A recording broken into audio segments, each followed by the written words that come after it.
거룩하고 복된 주일날 아침입니다. 오늘은 실시간 방송이 좀 어렵고 녹화 방송으로 예배를 녹화해서 보내드리도록 하겠습니다. 성도님들 경건한 마음으로 마음 정돈하시고 예배하면 좋겠습니다.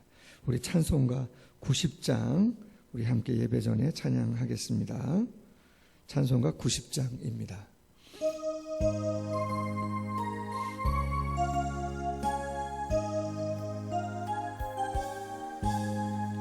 주 예수 내가 알기 전 날 먼저 사랑했네. 그 크신 사랑 나타나 내 영혼 거듭났네. 주 내 맘에 늘 계시고 나 주의 안에 있어. 저 포도비유 같으니 참 좋은 나의 친구. 내 친구 되신 예수님 날 구원하시려고 그 귀한 몸을 버리사 내 죄를 대속했네. 나 주님을 늘 믿으며 그 손을 의지하고 내 몸과 마음을 바쳐서 끝까지 충성하리. 내 진실하신 친구여 그 은혜 내려주사 날 항상 보호하시고 내 방패 되옵소서. 그 풍성한 참 사랑을 네 능히 끊을 쏘냐. 날 구원하신 예수는 참 좋은 나의 친구. 아멘. 찬송가 261장 찬양하겠습니다. 찬송가 261장입니다.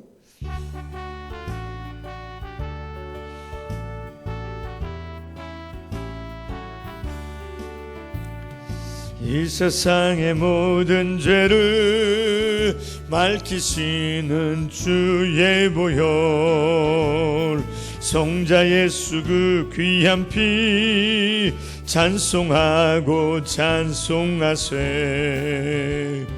주님 앞을 멀리 떠나 길을 잃고 헤맬 때에 나의 뒤를 따라오사 친히 구원하셨도다. 흰 눈보다도 주의 흘리신 보혈로 희게 씻어주옵소서. 가시관을 쓰셨으니 피로 얼굴 물드셨고 십자가의 모진 고통 나를 위해 당하셨네. 말로 용용할 수 없는 구세주의 구속하심 그 은혜와 크신 사랑 찬송하고 찬송하세. 아멘. 흰 눈보다도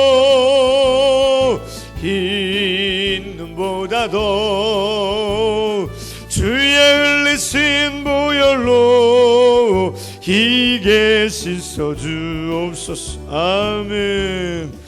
아버지를 멀리 떠나 바른 길을 저버리고 여러 가지 죄악으로 주홍같이 되었으니 물같은 것 가지고는 씻을 수가 아주 없네. 주여 귀한 보배 피로 날 정결케 하옵소서. 아멘. 흰 눈보다도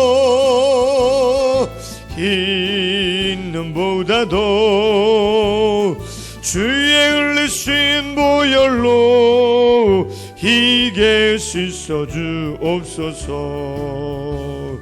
아멘.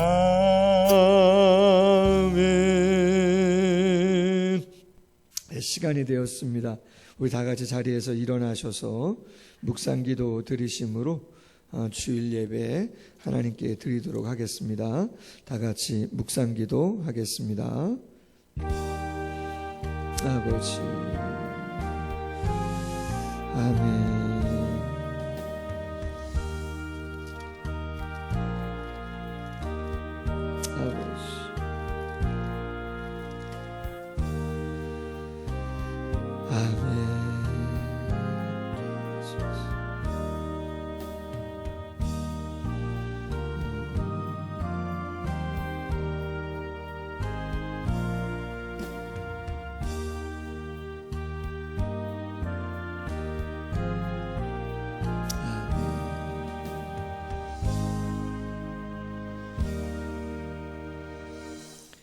밤에 여호와께서 솔로몬에게 나타나사 그에게 이르시되 내가 이미 내 기도를 들었고 이곳을 택하여 내게 제사하는 성전을 삼았으니 혹 내가 하늘을 닫고 비를 내리지 아니하거나 혹 메뚜기들에게 토산을 먹게 하거나 혹 전염병이 내 백성 가운데 유행하게 할 때에 내 이름으로 일컫는 내 백성이 그들의 악한 길에서 떠나 스스로 낮추고 기도하여 내 얼굴을 찾으면 내가 하늘에서 듣고 그들의 죄를 사하고 그들의 땅을 고칠지라.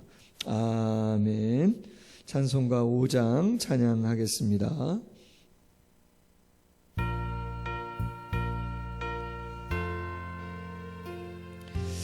이 천지가 만물들아 복 주시는 주 여호와 전능성부 성자 성령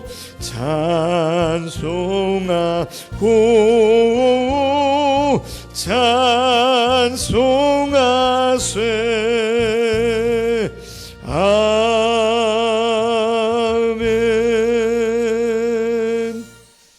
교독문 42번 시편 98편 함께 교독하겠습니다.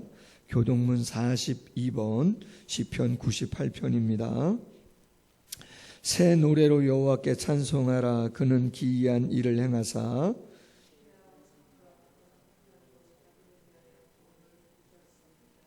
여호와께서 그의 구원을 알게 하시며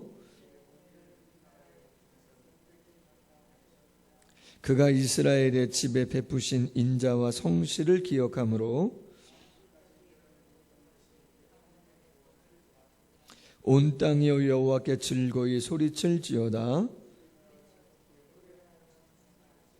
수금으로 여호와를 노래하라.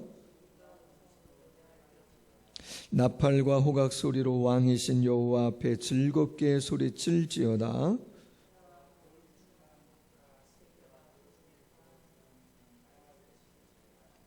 여호와 앞에서 큰 불은 박수할지어다. 산악이 함께 즐겁게 노래할지어다. 아멘. 다 같이 참회의 기도 드리겠습니다. 아버지,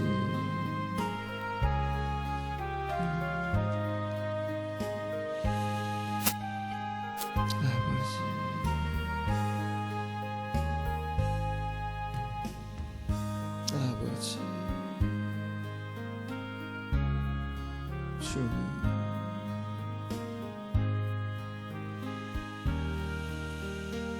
아버지,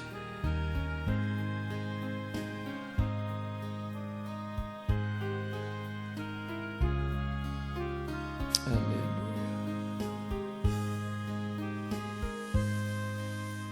주님,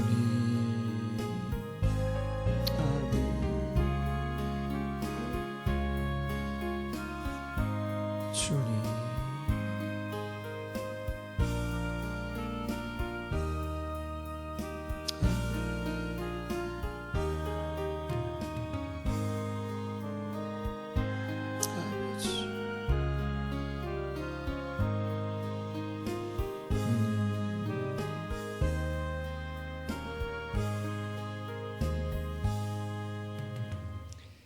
다 같이 사도신경으로 신앙 고백합니다.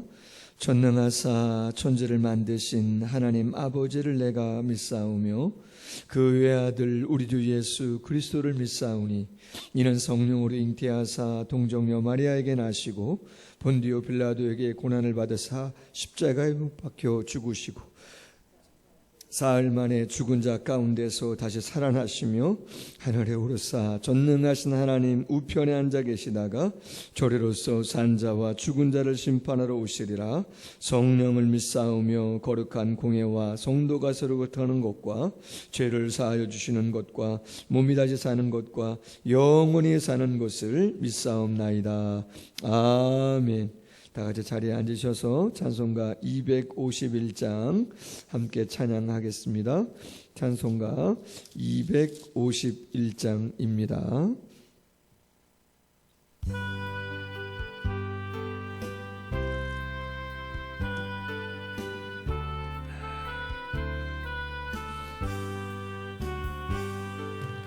놀랍다 주님의 그 은혜 우리의 죄를 속하시려 갈보리 십자가 위에서 어린 양 보혈을 흘렸네.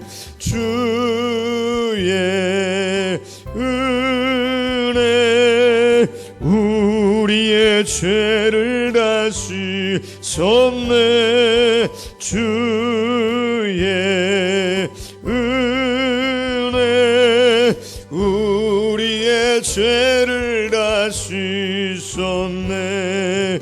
죄악은 성난 파도 같이 우리 영혼을 위협하나 헤아릴 수 없는 주네. 십자가에서 보이셨네. 주의 은혜 우리의 죄를 다시 섰네. 주의 은혜 우리의 죄를 다시 섰네. 죄악에 물든 영혼들을 주께서 피로 씻으시네. 지금도 흐르는 그 피에 눈보다 더 이게 씻으라. 주의 은혜 우리의 죄를 다시 섰네. 주의 은혜 우리의 죄를 다시 섰네. 피할 수 없는 그 은혜를 믿는 자에게 거저주네. 형제여 주 앞에 나와서 더 지체 말고 곧 받으라. 주의 은혜 우리의 죄를 다시 섰네. 주의 은혜 우리의 죄를 다시 섰네. 아멘. 이 시간 예배를 위해서 조영도 장로님 기도해 주시겠습니다.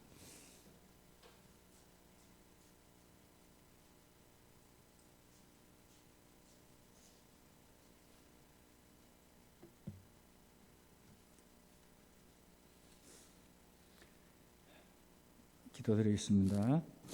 할렐루야. 하나님 아버지의 은혜에 감사를 드립니다. 코로나19로 어려움이 많은 중에도 저희들을 하나님의 앞으로 불러주시니 감사드립니다. 하나님을 예배하는 예배자로 불러주시니 감사를 드립니다. 부족함이 많은 저희들이 무엇이간데 영광스러운 하나님의 자녀로 삼아 주시나이까. 감사와 찬양을 하나님께 올려드립니다. 하나님, 이 시간 저희들의 삶을 돌아보고 진심으로 회개합니다. 마음을 찢으며 회개하고자 합니다. 생각으로, 행동으로, 삶으로 지은 죄를 회개합니다. 가정에서, 직장에서 큰 소리치고 혈기 부린 것을 회개합니다. 코로나19는 나와 상관이 없다, 우리와 상관이 없다라고 교만하게 생각한 것을 고백합니다. 코로나19는 저와 저희들의 죄와 관련되어 있음을 고백하고 회개합니다. 모든 물질은 주님의 것이고 주님께서 주신 것인데도 불구하고 온전한 11조를 드리지 않은 것을 회개합니다. 주님께 드리는 것에 인색했던 것을 회개합니다. 삶에서 저희들이 주인 노릇한 것을 회개합니다. 주님보다 앞서 나간 것을 회개합니다. 한 줌도 안 되는 인간의 지식과 지혜를 의지한 것을 회개합니다. 삶의 우선순위에서 예배보다 앞선 모든 것을 회개합니다. 사업, 가족, 건강, 게임, TV, 영화, 드라마, 약속, 오락 등을 위해 예배를 소홀히 한 것을 회개합니다. 하나님의 은혜 없이는 살 수가 없사오니 긍휼히 여겨 주시옵소서.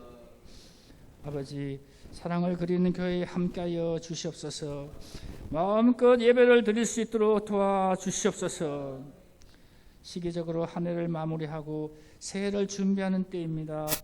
성탄 예배, 송구 영신 예배, 공동의회 등 교회의 모든 사역 위에 함께하여 주시고 영광을 받아 주시옵소서. 하나님, 용인지역 사회와 이 나라 그리고 세계 열방을 불쌍히 여겨 주옵소서.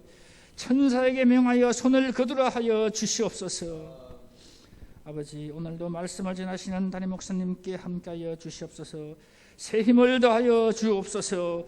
영력, 지력, 체력을 7배로 더하여 주시옵소서. 언제나 하나님의 은혜에 감사를 드리며 우리 구주 예수님의 이름으로 간절히 기도하옵나이다. 아멘.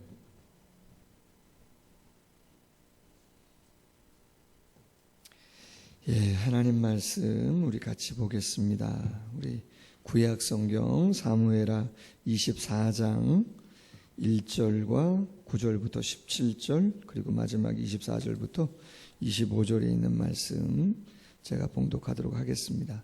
구약 성경 506면 정도 사무엘하 24장 1절 그리고 19절 9절부터 17절 그리고 마지막 24절부터 25절입니다. 제가 봉독하겠습니다. 24장 1절입니다. 여호와께서 다시 이스라엘을 향하여 진노하사 그들을 치시려고 다윗을 격동시키사 가서 이스라엘과 유다의 인구를 조사하라 하신지라. 아멘. 9절부터 17절 말씀까지입니다. 요압이 백성의 수를 왕께 보고하니 곧 이스라엘에서 칼을 빼는 담대한 자가 80만 명이요 유다 사람이 50만 명이었더라. 다윗이 백성을 조사한 후에 그의 마음에 자책하고 다윗이 여호와께 아뢰되 내가 이 일을 행함으로 큰 죄를 범하였나이다. 여호와여, 이제 간구하옵나니 종의 죄를 사하여 주옵소서. 내가 심히 미련하게 행하였나이다 하니라.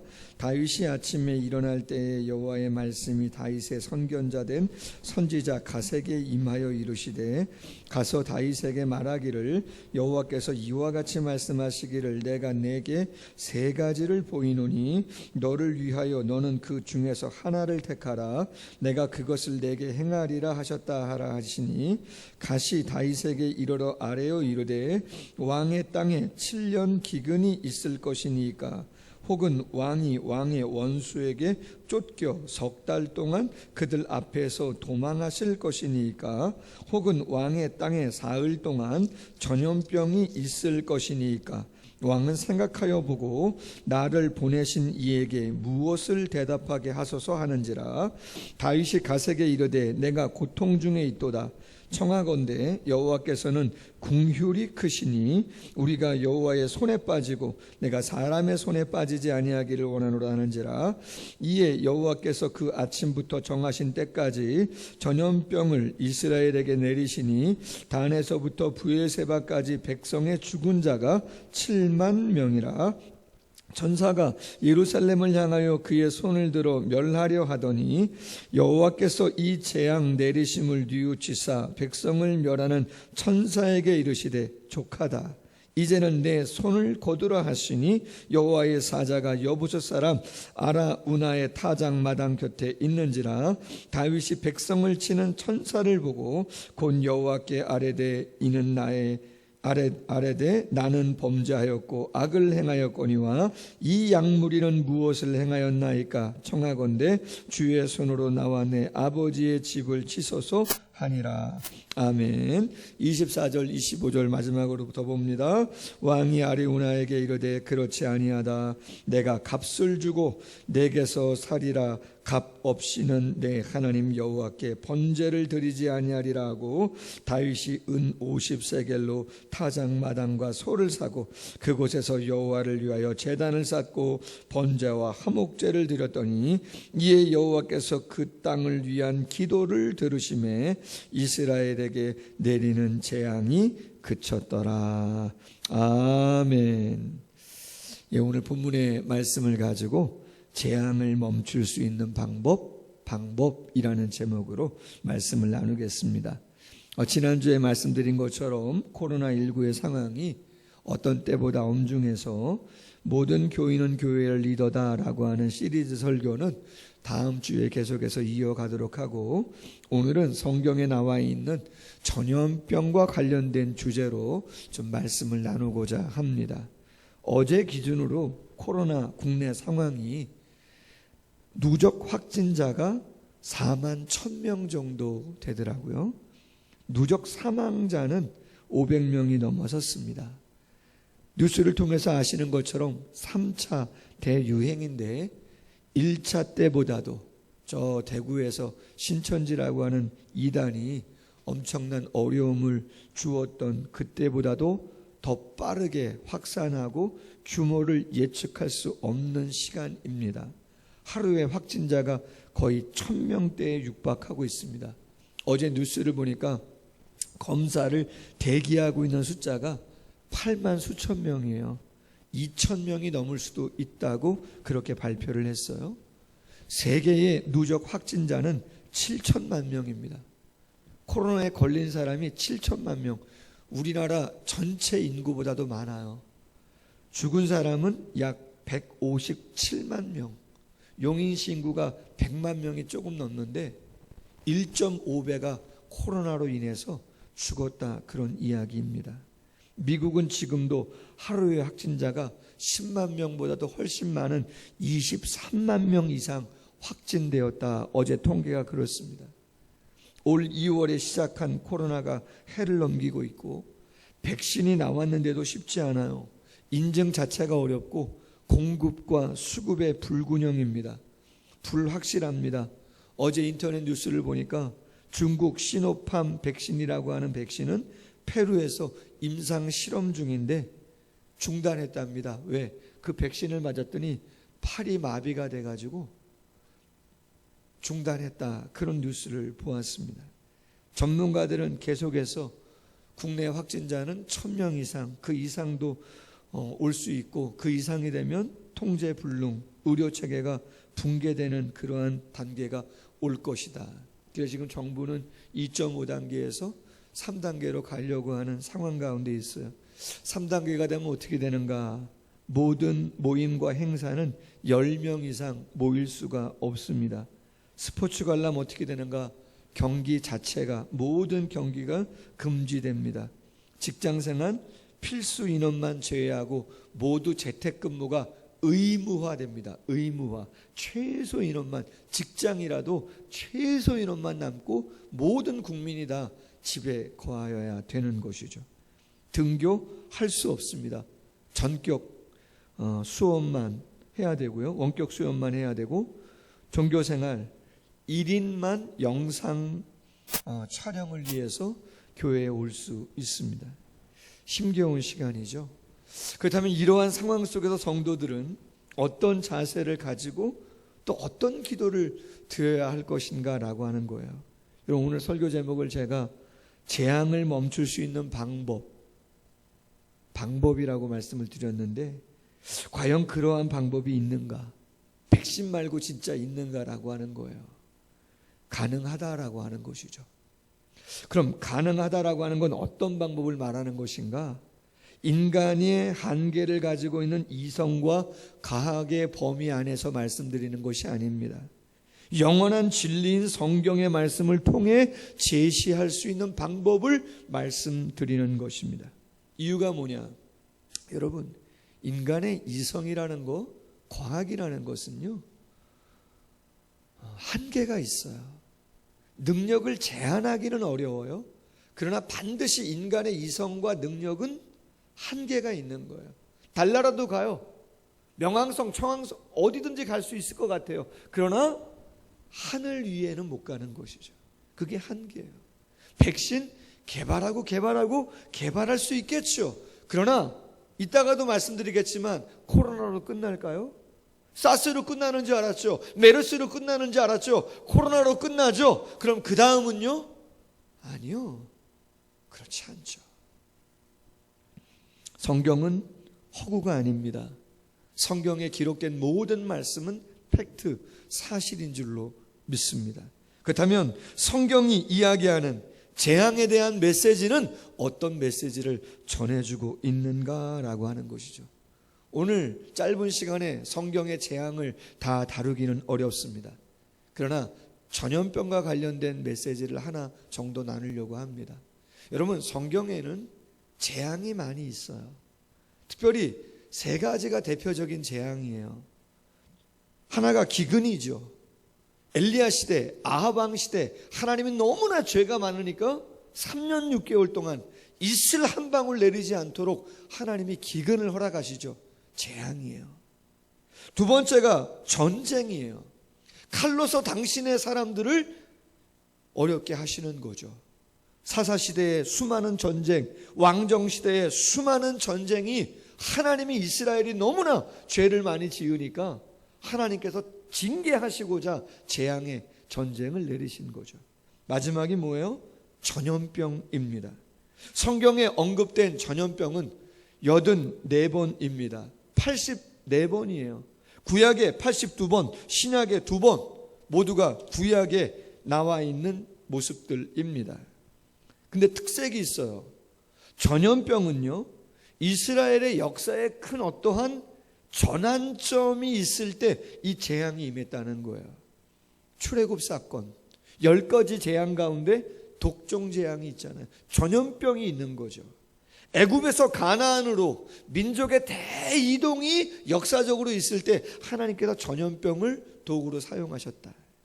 블레셋에게 법궤를 빼앗겼어요. 신정 통치에서 사사시대에서 이제 왕정 통치로 넘어가는 계기가 되어지는 그 시점에 하나님께서 전염병을 통해서 하나님의 역사를 주관함을 보이시는 것이죠.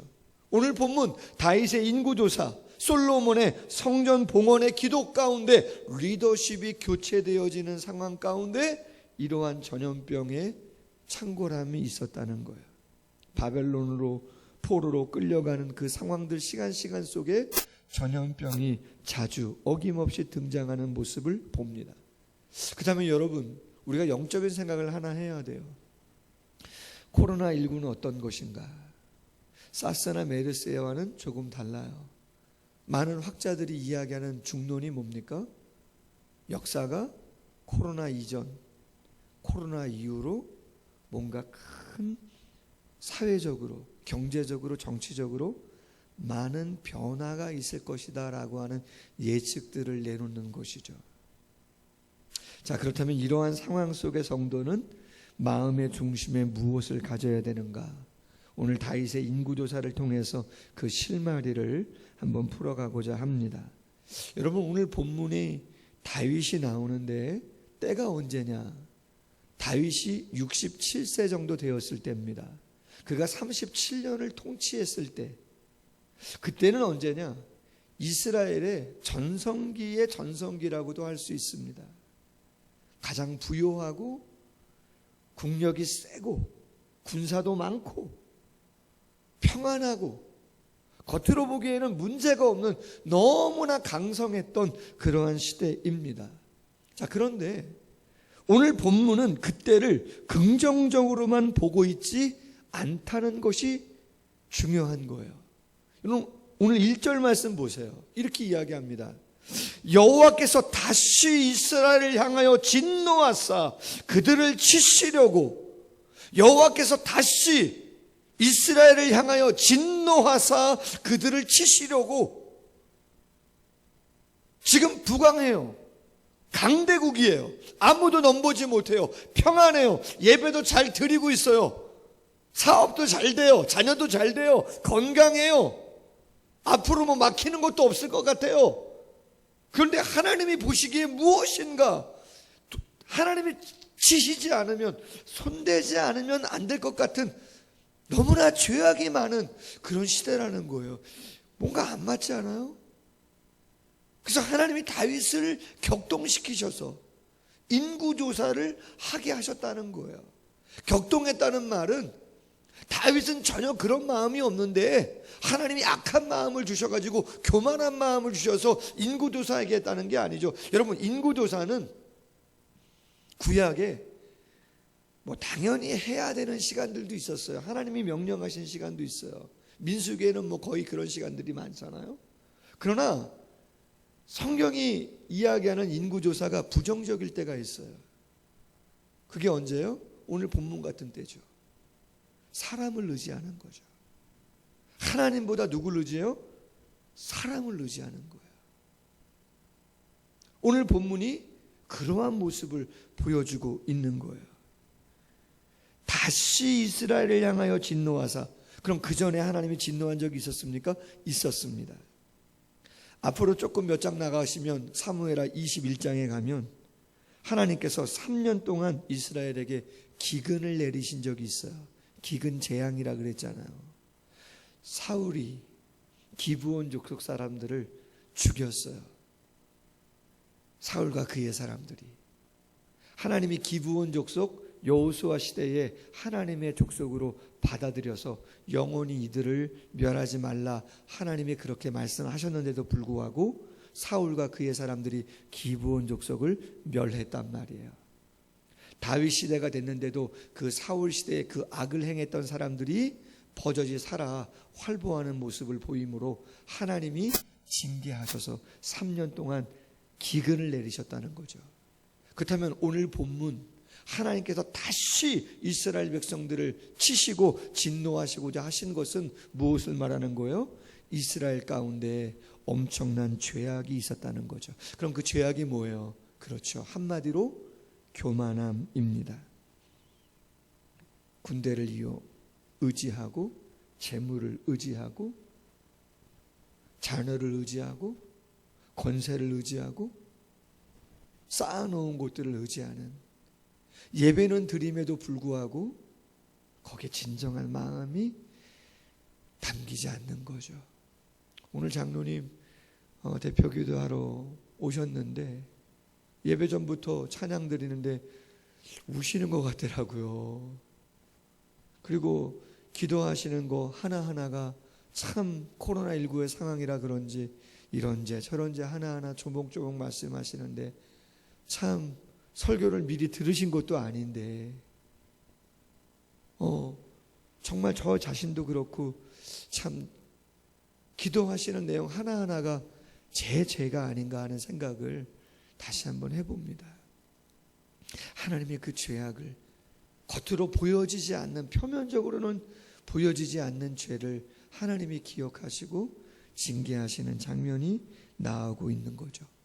여러분, 북쪽 이스라엘을 생각해 보세요. 가장 강성했을 때가 여로보암 2세 때인데 하나님께서 아모스 선지자를 통해서 이렇게 말씀하시죠. 아모스 5장 21절, 오직 정의를 물같이 공의를 마르지 않는 강같이 흐르게 할지어다. 가장 부강할 때인데, 가장 강성할 때인데 하나님이 가장 악한 때를 그렇죠. 여로보암 2세대로 보는 거예요. 왜? 공의와 정의가 다 무너졌기 때문에. 다윗의 전성기 똑같은 것이죠. 그렇다면 여러분 생각해 봅시다. 코로나19를 겪고 있는 오늘날 세상의 모습, 우리의 모습은 어떤가? 정말 여러분 이 땅에 하나님 앞에 겸손함이 있습니까? 여러분, 저와 여러분이 정말 하나님 앞에 겸손함이 있냐고요. 진짜 경외함이 있는 건가? 진짜 성경의 진리를 믿고 창조의 신앙과 결혼과 가정의 온전함을 지켜가고자 하는가? 여러분, 올해 주보에 많이 내면서 사회적으로 이슈가 됐던 부분, 중보기도한 게 뭐예요? 차별금지법. 그거 아니에요? 낙태 반대한다. 그죠? 지금 세상은 간통도 죄가 아니에요. 그렇지 않아요. 지금 세상은 동성애를 합법화해달라 그래요. 낙태를 합법화하다 그래요. 불륜도 합법화해달라고 막 난리를 치고 있어요. 세상이 지금 그러한 상황 가운데 있는 것이죠. 하나님이 도저히 볼 수 없어서 본문 속에서 어떻게 하신 거예요? 리더를 격동시킨 거예요. 다윗을 격동시킨 것이죠. 교만한 마음을 표출하게 한 거예요. 그게 뭐예요? 인구조사죠. 세금을 더 많이 걷게 하고 군대를 의지하게 하는 인구조사를 하게 한 것이죠. 요압 장군 백성들의 원성을 두려워해서 안 된다 이야기하지만 다윗이 하도 강하게 이야기하니까 어쩔 수 없어요. 인구조사했어요. 몇 개월 동안요? 9개월 하고도 20일 동안, 약 10개월 동안 전국을 돌아다니면서 인구조사했더니 북쪽 이스라엘 80만 명, 남쪽 유다에 50만 명, 130만 명이 군대에 나갈 수 있다는 것이죠. 여러분, 130만 명이면요 어마어마한 숫자예요. 우리나라 군대 60만 명이라 그러죠. 전 세계적으로 지금 100만 명이 넘는 군대를 갖고 있는 나라는 5손가락 안에 들어요. 어마어마한 숫자입니다. 그러나 여러분 말씀드린 것처럼 그것이 왜 교만이에요? 전쟁은 누구에게 속해 있는 거예요? 하나님께 속해 있는 거죠. 여러분, 사사기 7장에 보면 기드온의 300용사가 나와요. 그때 미디안이 쳐들어왔어요. 13만 5천 명이 쳐들어왔어요. 3만 2천 명이 모였어요. 여러분, 13만 5천 대 3만 2천 명. 게임도 안 되죠. 근데 더 기가 막힌 건 뭐예요? 하나님이 뭐라고 말씀하세요? 야, 너무 많다는 거예요, 숫자가. 두려워하는 자들은 그냥 집으로 가라는 거예요. 그랬더니 그 자리에서 2만 2천 명이 떠나요. 10,000명밖에 안 남았어요. 13만 5천 대 10,000명이에요. 그런데 하나님이 또 뭐라 그랬어요? 야, 10,000명도 많다. 그러면서 하나님이 테스트 하잖아요. 개울로 가가지고 물 마시라 그러잖아요. 무릎 꿇고 머리 숙이고 마시는 사람은 다 집으로 가고 손으로 떠가지고 마시는 사람만 전쟁에 나가라 그러는데 그게 300명밖에 안 되죠. 그런데 어때요? 그렇죠. 13만 5천 대 300명이 전쟁했는데 300명이 이기죠. 열왕기하 19장 히스기야 시대에 아스루 사네립이 18만 5천 명 대군을 이끌고 내려왔죠. 하나님이 어떻게 하세요? 히스기야가 기도하자 하루아침에 송장이 되고 하는 것인데 다윗은 그 신앙을 잃어버린 것이죠. 특이한 건요, 10절에 보면 다윗이 그 인구조사를 하게 하고 나서 자책을 합니다. 뭐라고요? 아, 내가 실수했다. 내가 교만했구나. 내가 하나님 의지했어야 되는데, 물었어야 되는데, 자랑하면 안 되는데, 죄를 고하고 심히 미련하게 행했다고 이야기하죠. 그럼에도 불구하고 하나님이 선지자 갓을 보내서 3가지 재앙 중에 하나를 택하라고 이야기합니다. 이유가 뭐예요? 말씀드린 것처럼 인구조사를 명령한 것은 다윗이지만 다윗만 교만한 게 아니고 누구도 교만해요? 이스라엘 모든 백성들이 다 교만했던 거예요. 하나님 의지하지 않은 것이죠. 7년 기근, 3개월 전쟁, 3일 전염병, 다윗은 3일 전염병을 택합니다. 여러분, 왜 택했는가가 중요합니다. 14절 이렇게 말합니다. 여호와께서는 긍휼이 크시니 우리가 여호와의 손에 빠지고 사람의 손에 빠지지 않겠다는 거예요. 하나님은 어떤 분이라고요? 그렇죠. 긍휼이 많으신 분이라는 것이죠. 하나님은 전염병을 허락하고 단에서부터 브엘세바까지 전국에 전염병을 내리십니다. 3일도 됐지 않았는데 7만 명이 죽었습니다.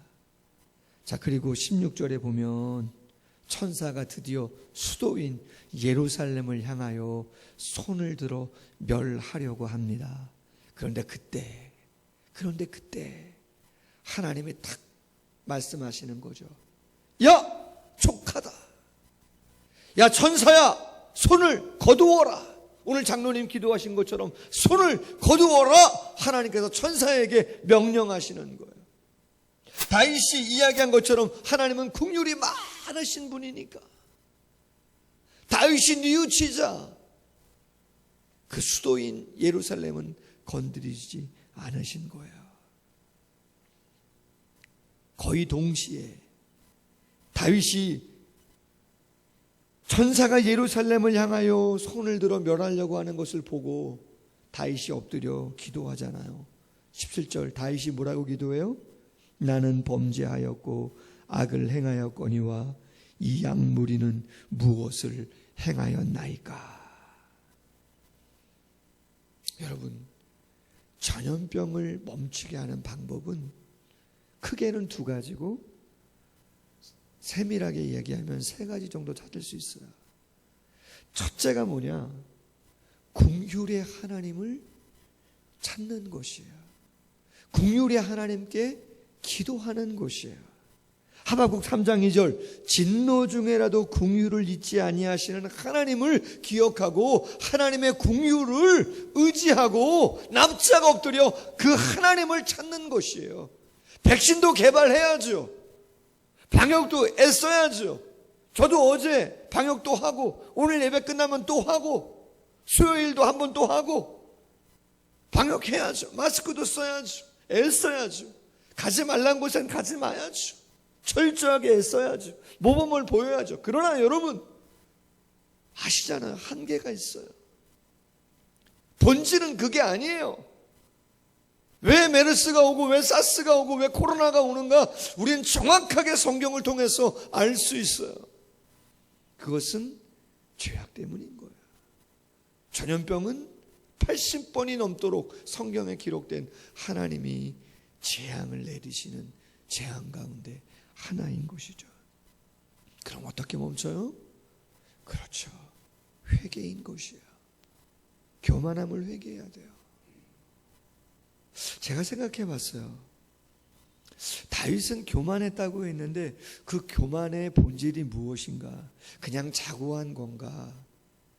여러분, 그런데 오늘 말씀을 가만히 읽으면요, 다윗이 인구를 조사할 때 그 백성들은 세금을 걷는 도구처럼 어떤 강성함을 나타낼 수 있는 수단으로 생각했던 부분들이 있는 것 같아요. 그런데 여러분, 그 자체가 교만이에요. 다윗이 순수했을 때 다윗은 백성들을 어떻게 생각했어요? 그렇죠. 여러분, 오늘 17절 말씀 보세요. 다윗이 뭐라고 이야기하는가? 다윗이 백성을 치는 천사를 보고 곧 여호와께 아뢰어 이르되 나는 범죄하였고 악을 행하였거니와 이 양무리는 무엇을 행하였나이까? 여러분, 인구조사를 명령할 때만 해도 그 이스라엘 백성은 세금을 내는 국력을 키우는 그러한 사람들로 생각했어요. 그러나 회개하면서 다윗이 고백한 이스라엘 백성들은 누구예요? 양물이에요. 여러분, 소년 다윗이 어렸을 때 양을 칠 때 사자가 오고 곰이 왔을 때 다윗은 어떻게 했어요? 생명 걸고 지켰어요. 도망가기는커녕 그 양무리를 위해서 자신의 생명을 던졌다고요. 그게 다윗이에요. 그게 다윗이에요. 그런데 교만한 마음이 들어오자 어때요? 양무리가 아니고 자기의 이익을 위해서, 자기의 힘을 위해서, 자기의 과실을 위해서 수단과 도구로 여겨지는 그러한 백성밖에는 안 되는 것이죠. 수단밖에는 안 되는 것이죠. 그게 교만이에요. 그게 본질적인 죄악의 모습인 것이죠. 제가 생각해봐요. 결혼할 때 사모에 대해서 감사하죠. 나를 나보다 더 귀하게 여겨주네.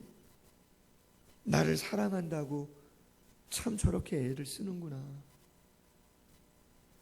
죄송합니다. 제가 자존감이 낮았는지 저는 평균보다 훨씬 자존감이 높거든요. 테스트를 다 해봤어요. 전문적으로. 근데 제가 자존감이 상당히 높은 사람인데도 불구하고 저는 결혼을 못할 줄 알았어요. 왜? 솔직히 돈이 없었거든요. 별로. 가난한 신학생. 근데 누군가 저를 좋아한대요. 사랑한대요. 아무데나 괜찮대요. 어디든지 괜찮대요. 와, 놀랍죠. 고마워했죠. 근데 시간이 지나면서 고마워하는 마음이 사라져요? 당연시 여겨요? 어떨 때는 제가 큰 소리 쳐요? 자녀들도 그래요. 와, 나를 닮은 녀석들이 나를 아빠라고 이야기하면서 절대적으로 따라요. 얼마나 기쁘고 좋은지. 그런데 하나 잘못했다고, 하나 실망스러웠다고 제가 큰 소리를 쳐요. 얼마나 눈치를 줬는지 큰아들 마음에 상처가 있어요. 저는 지금도 미안해요.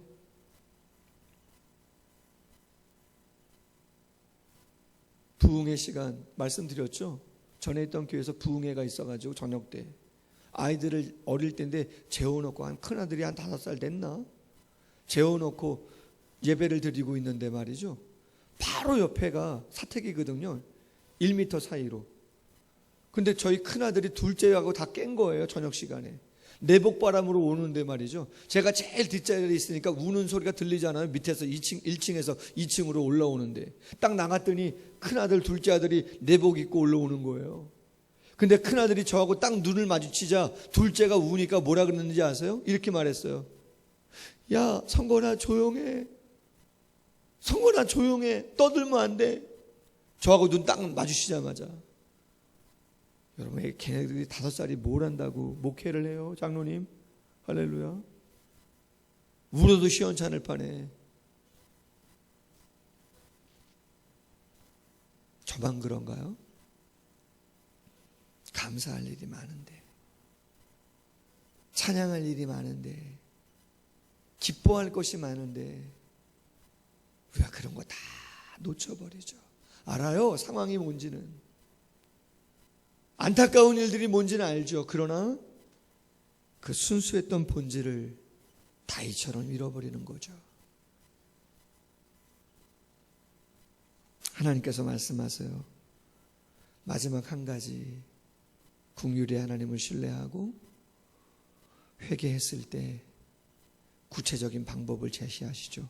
18절, 여부스 사람 아리우나 타작마당에서 여호와께 제단을 쌓으라, 그렇게 말씀하시죠.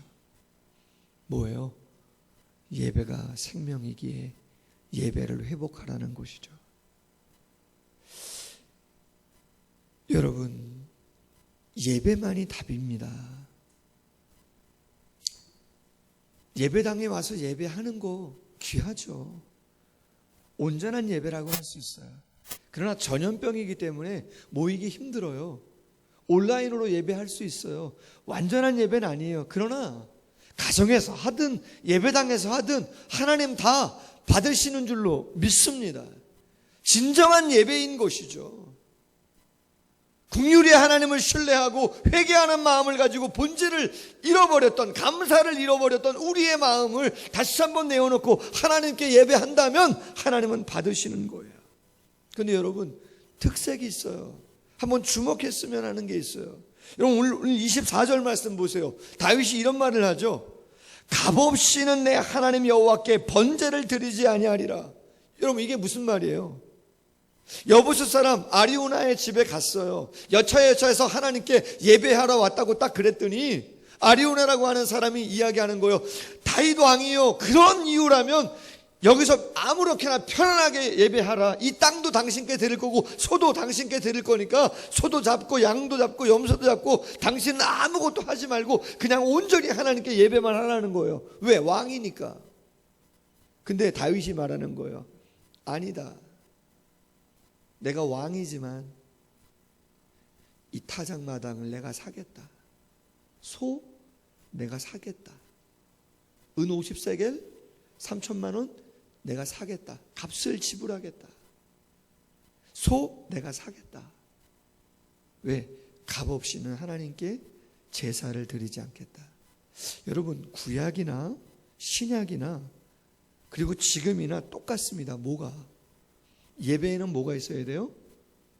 예물이 있어야 돼요. 제물이 있어야 돼요. 여러분, 오해 마십시오. 세상 사람들은 그렇다 할지라도 여러분, 오해 마십시오.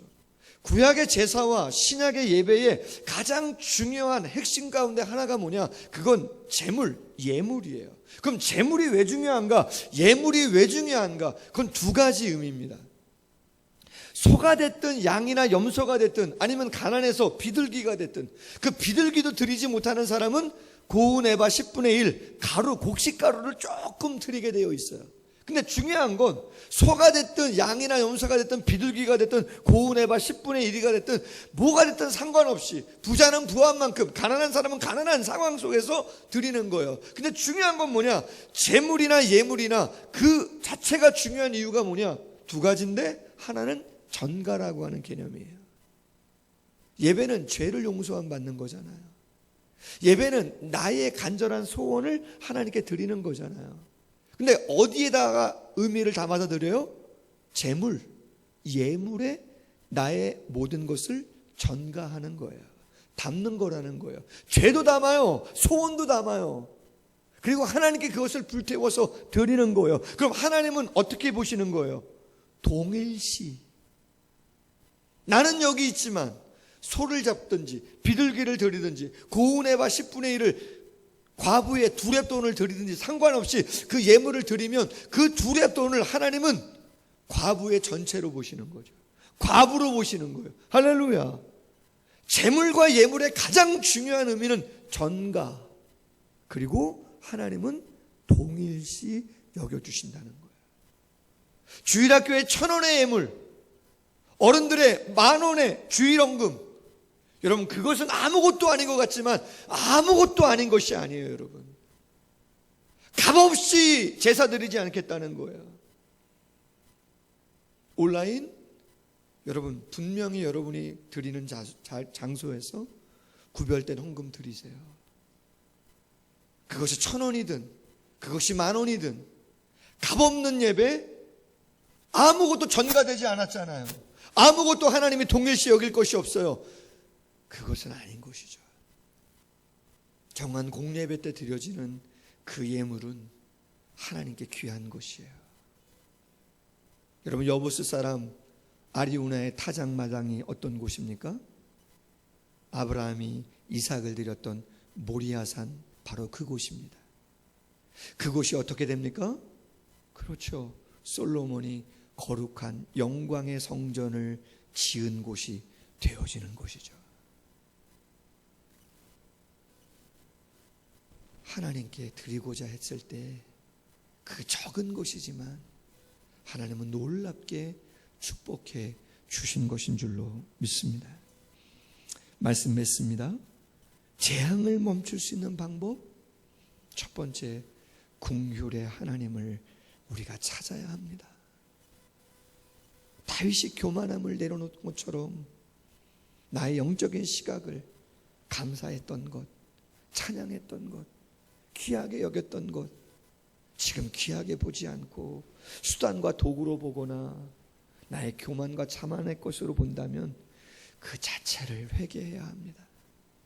그리고 하나님이 정해주신 다른 어떤 방법이 아니라 값을 치르며 하나님께 온전히 예배하는 그 예배만이 예배당에서 하든 가정에서 드리든 하나님께 진정으로 나아가는 그 예배 하나님이 기쁘게 받으시고, 오늘 25절 말씀처럼 그곳에서 여호와를 위하여 제단을 쌓고 번제와 화목제를 드렸더니 이에 여호와께서 그 땅을 위한 기도를 들으심에 이스라엘에게 내리는 재앙을 그쳤더라. 할렐루야. 재앙을 그쳤더라. 오직 이것만이 이 어려움을 극복할 수 있는 성경이 우리에게 얘기하는 방법인 줄로 믿습니다. 그때가 언제인지 모르지만 백신이 아니어도 하나님께서, 백신이 수단이라면 하루속히 하나님께서 인도해 주셔서 이 재앙이 멈춰지게 하는 그 시간을 우리 모두가 경험할 수 있기를 주님의 이름으로 소원합니다. 예, 기도하겠습니다. 하나님, 어려운 때 어떻게 이 엄청난 공포와 두려움을 하나님 막을 수 있을까? 멈출 수 있을까?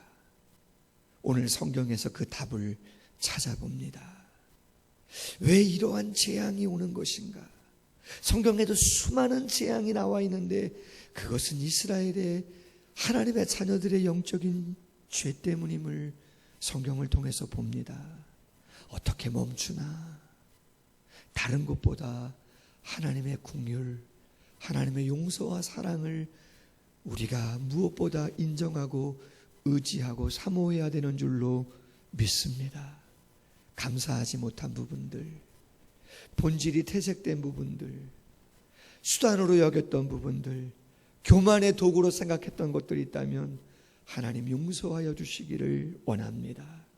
하나님이 제사를, 예배를 멈출 수 있는 가장 중요한 방법으로 값을 치르는 그 동일시와 전과의 영적인 은혜를 통하여 하나님이 예물을 기쁘게 흠앙하여 주시고 받으신다고 말씀하여 주셨사오니 그 예물의 크기에 상관없이 하나님께서 우리의 마음과 중심을 드리는 예물을 받아주시고 주여 용서하여 주시기를 원합니다. 우리의 예물이 번제가 되고 화목제물이 되어 주여 당신과 다시 한번 온전한 회복을 이루어갈 수 있도록 은혜 베풀어 주시기를 원합니다.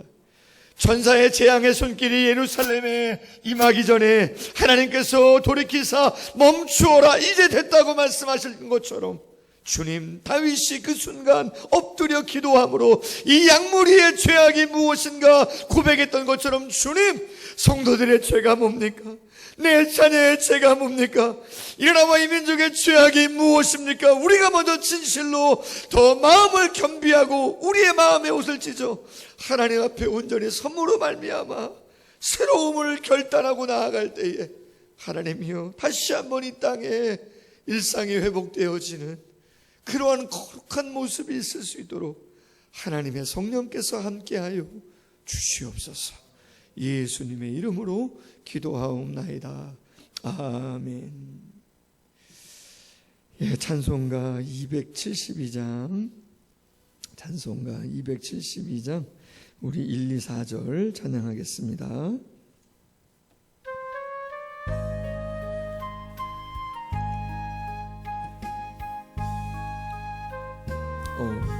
죄송합니다. 272장 고통의 멍에 벗으려고.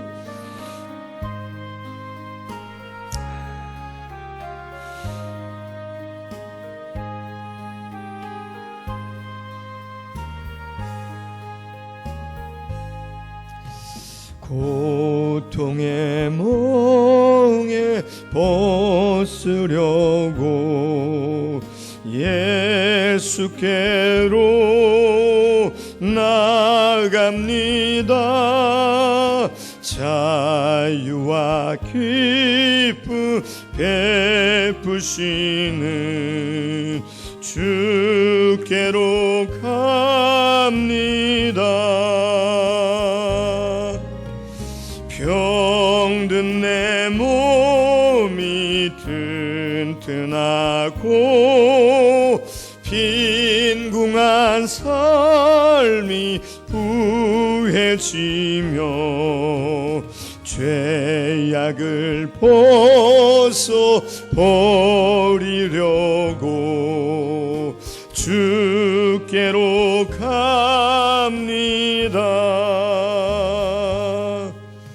낭패와 실망 당한 뒤에 예수께로 나갑니다. 십자가 은혜 받으려고 주께로 갑니다.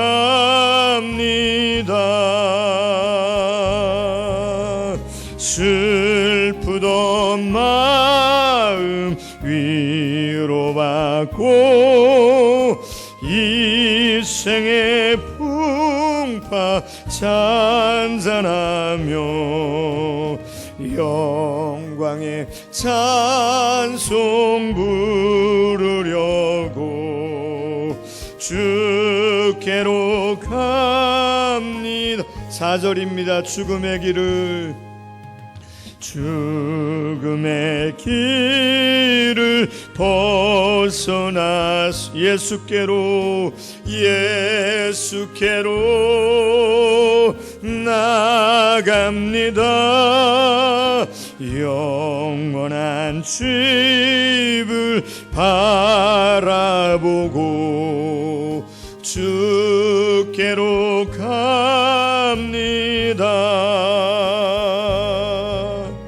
멸망의 포구 헤어나와 평화의 나라 다다라서 영광의 주를 배우려고 주께로 갑니다.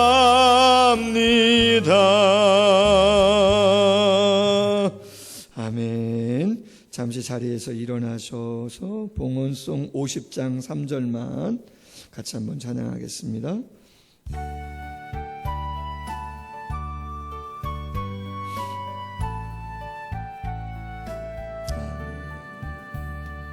내게 있는 모든 것을 주를 위해 드리네. 주의 성령 충만하게 내게 내려주소서. 주께 드리네. 주께 드리네. 사랑하는 구주 앞에 모두 드리네. 아멘. 기도하겠습니다. 하나님 아버지, 귀한 예물에 우리의 죄악과 우리의 허물, 우리의 간절한 소원 다 전가하여 담습니다. 적은 것일지라도 하나님, 우리 자신을 당신께 드리오니 동일시 여겨주시고 당신의 긍휼을 따라 우리의 회개를 따라 이 어려운 상황을 잘 감당하고 극복할 수 있도록, 또한 우리가 간절히 이루고자 하는 소원들을 하나님이 들으시고 역사하시도록 움직여주시는 예물 되어지기를 원합니다. 함께하여 주옵소서. 천사의 손을 사용하여 주옵소서. 당신의 거룩한 긍휼로 역사하여 주옵소서.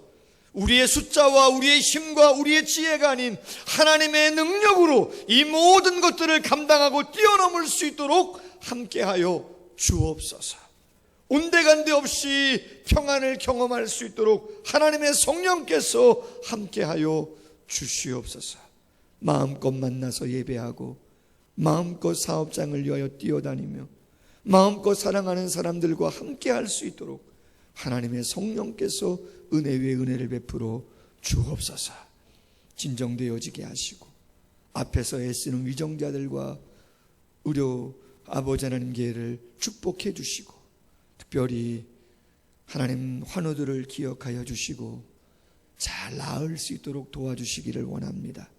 자녀들의 앞길도 그동안 쌓았던 기도, 그동안 쌓았던 눈물과 간절함 하나님 다 아시는 줄로 믿사오니 의인의 자녀 걸식함을 보지 못하였다고 했사오니 주여 앞길을 선하게 인도하여 주시고 하나님의 예비하심을 경험할 수 있는 자녀들의 삶이 될 수 있도록 축복해 주시옵소서. 예수님의 이름으로 기도하옵나이다. 아멘. 자리에 앉으시고요. 교회 소식 나누겠습니다. 지난주에 등록하신 우리 양길순 권사님 실버전도회 소속이시고 삼가동 삼성빌라로 이사 오셨는데요. 우리 예배당에서 예배하게 되면 그때 환영하도록 그렇게 하겠습니다. 코로나19의 상황이 위중함을 고려해서 예배와 모임 활동을 12월 28일까지 아래와 같이 갖고자 합니다. 정부의 새로운 발표가 있을 때는 성도님들께 안내해 드리겠습니다. 계속된 기도와 방역에 최선을 다해 주시기를 바라겠고요. 주일 낮 예배, 수요 저녁 예배는 온라인 실시간 가정 예배입니다. 오늘 제가 일찍 나와서 실시간 예배를 세팅하는데 모르겠어요. 눈이 좀 와서 그런지 와이파이가 좀 잘 안 잡히면서 좀 안 되더라고요. 좀 송구합니다. 녹화 방송을 보내드리고 있는 것인데 좀 잘 빠른 시간에 좀 회복할 수 있도록 그렇게 하겠습니다. 금요 기도회는 각 가정 자율 기도회고요. 새벽 예배는 월요일부터 금요일까지 온라인 실시간 가정 예배인데 수리가 되면 제가 메시지를 통해서 실시간 예배 된다고 좀 말씀드릴 거고요. 그때 좀 메시지를 좀 참조해 주시면 좋겠습니다. 중고등부 주일 젊은 예배는 온라인 실시간 가정 예배에 동참해 주시면 되겠고, 주일학교 예배는 예배 자료를 부모님께 전송하면 가정별로 좀 힘드시더라도 부모님들께서 예배를 잘 드릴 수 있도록 지도해 주시면 좋겠습니다. 오늘 남녀 전도회 온라인 주일 큐티 나눔방이 있는 주일입니다. 1, 2 남전도회 여전도회, 또 2 남전도회 2 여전도회 회장님들 잘 공지하셔서 많은 분들이 이런 때일수록 좀 온라인으로라도 모이게 힘써 주시면 감사하겠습니다. 오늘 오후 3시 온라인 회의로 운영위원회 있고요.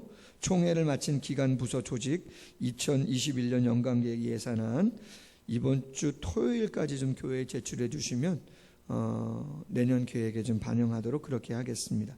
제 메일이니까 보내주시고요. 2021년 사역을 위한 봉사 신청서 받습니다. 자원함과 헌신, 협력으로 세워갑니다. 기쁜 마음으로 동참해 주시고 담임 목사에게 직접 말씀해 주시면 좋겠습니다. 2020년 예결산 공동회에 다음 주 주일 2부 예배 후에 온라인 실시간으로 진행하려고 합니다. 아무래도 코로나 때문에 어려운 상황이기 때문에 그래서 참여 방법을 주보에 공지를 제가 해드렸어요. 보내드렸는데 개인 핸드폰에 보면은 구글 플레이 스토어에 들어가셔서 줌 클라우드 미팅이라고 하는 것을 클릭하시면 줌 프로그램이 여러 개인데 제일 위에 있는 거예요. 첫 번째 나와 있는 거 그걸 딱 검색하셔서 설치하시고 제가 보내드리는 링크를 클릭하시면 되는 거예요. 다운 받으셔서 설치하시고 제가 메시지 링크를 보내드려요. 그럼 그 링크를 딱 클릭하시면 실시간 회의에 들어오실 수 있는 거죠. 자, 성탄 축하 예배는 금요일 오전 11시 25일 날 온라인 실시간 가정 예배로 드립니다. 송구 영신 예배는 28일까지 온라인 실시간이기 때문에 우선 지금 계획으로는 1, 2부로 나눠서 10시 20분에 또 11시 50분에 그렇게 좀 드리려고 하니까 성도님들 기억하시고, 봉사자 위로에는 코로나 관계로 모임 갖는 게 어려서 작은 선물 드리려고 하고요. 교회 원력 그리고 1호로 내년 1호로 생명의 삶 다음 주일부터 좀 교회에서 좀 나눠드리려고 합니다.